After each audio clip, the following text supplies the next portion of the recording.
Hey everyone, let's go on an adventure today. As you may or may not remember, I live just outside of Aspen, Colorado in the famous Maroon Bells Snowmass Wilderness area. But ever since 2020, it's been tough to visit because now there's all sorts of permits required for day trips and parking reservations and shuttle reservations, and it's not easier if you're a local. We still have to go through the same hoops. So the long and short of it means that it's pretty darn tough to get into the Maroon Bells Snowmass Wilderness if you want to see the bells. That's why I wanted to bring you along on one of our local adventures to the Maroon Bells Snowmass Wilderness area. But we're going to do it the easy way. No shuttles or permits required. We're headed to one of Colorado's hidden gems, Geneva Lake. If you're a fan of rugged 4x4 roads, high alpine lakes, and gorgeous scenery, this is a trip for you.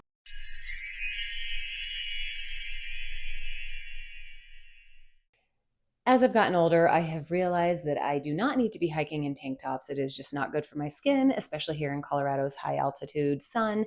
So I always hike in sun shirts like this one. This is the Helly Hansen Shine Soul and Half Zip hoodie. It is new for spring 2025. So this is a testing sample I was sent. It is not available yet, but it's coming soon. And it's so lightweight and so soft to the touch.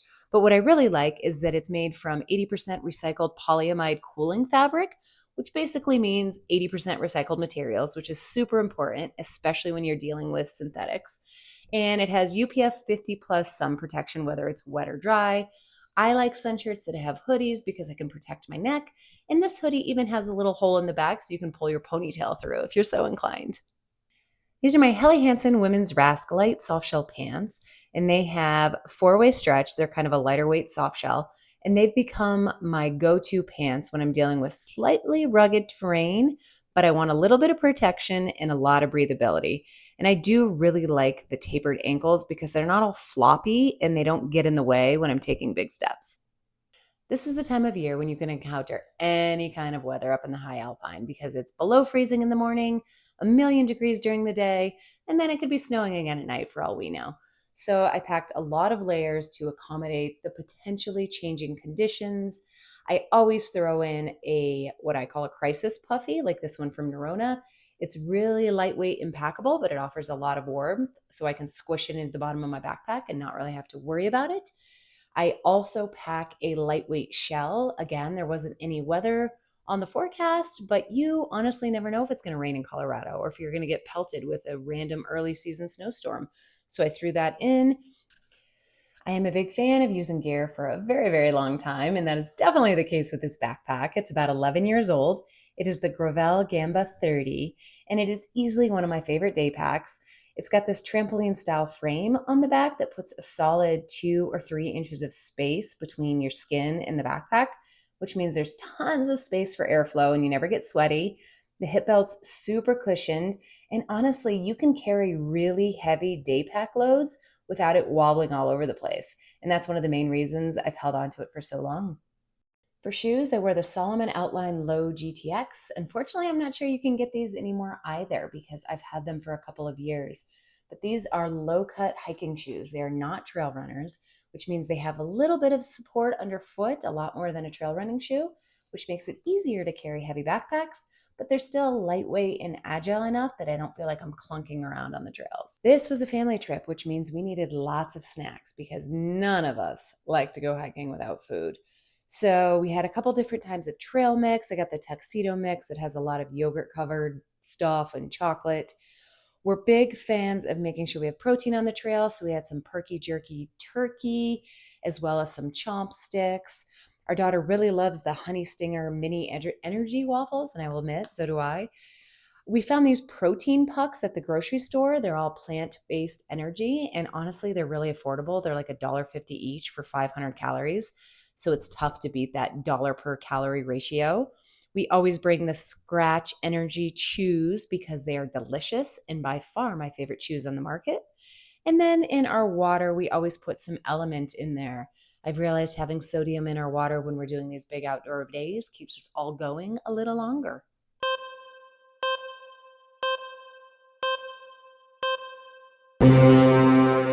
Okay, backpack's packed, snacks are ready, layers are packed. Let's hit the road. First up, you need to have a 4x4 vehicle. And I am not just talking about a Subaru.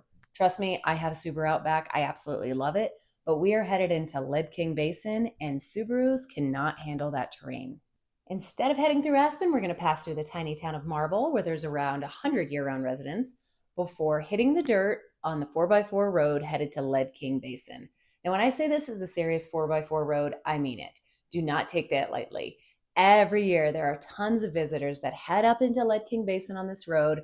They bring whatever vehicle they have, or they don't even know how to drive a 4x4 road, and they end up needing to call for a tow. But this road is so rugged and so remote that tows usually involve a comma in the price tag, and that's not something you want to deal with.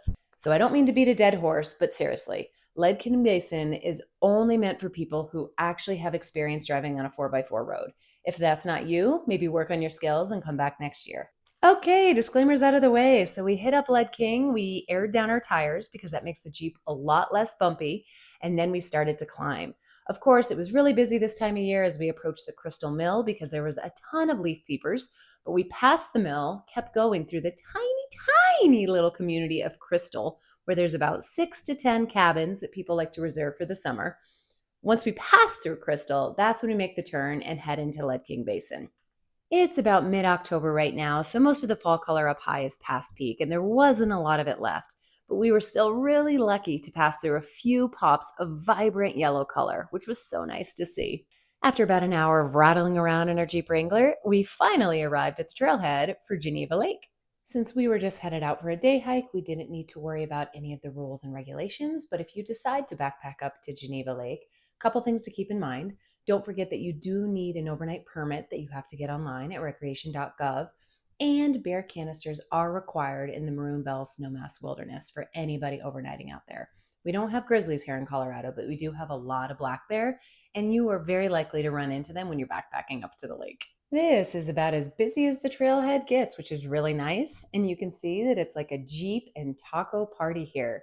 You don't see too many vehicles back here other than Jeep Wranglers and Toyota Tacomas because they are the only trucks that can really reach this trailhead. You can do this whole hike as a loop if you want to, which adds on some mileage and a little bit more elevation gain. But we were only interested in reaching the lake. So we did this as an out and back to Geneva Lake. It ended up being about 4.5 miles round trip with around 1,500 feet of elevation gain and then loss. The hike starts out fairly mellow as you wrap through a little bit of a densely wooded forest and then open up into a meadow. And it undulates a little bit and you'll climb maybe a couple hundred feet, but there's not really much until you reach the trail junction.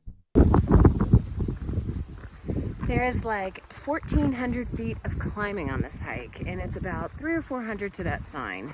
But once you hit that sign, that's when you know the real climbing starts.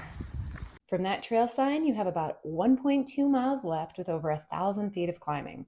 And it's a real leg burner because the air is just getting thinner and thinner.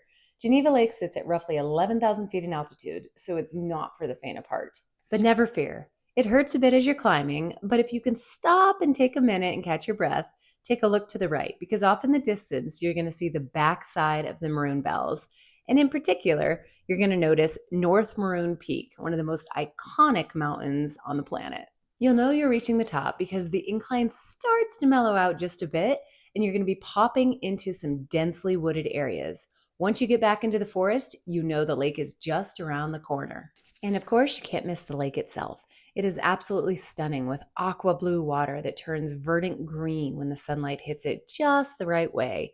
And it's an alpine jewel that's tucked in this beautiful basin and surrounded by peaks like Snowmass Mountain and Hagerman Peak, both which are around 13 or 14,000 feet. Once we had our fill of gorgeous shoreline vistas, we retraced our steps back to the small tributary stream we'd crossed over on the approach.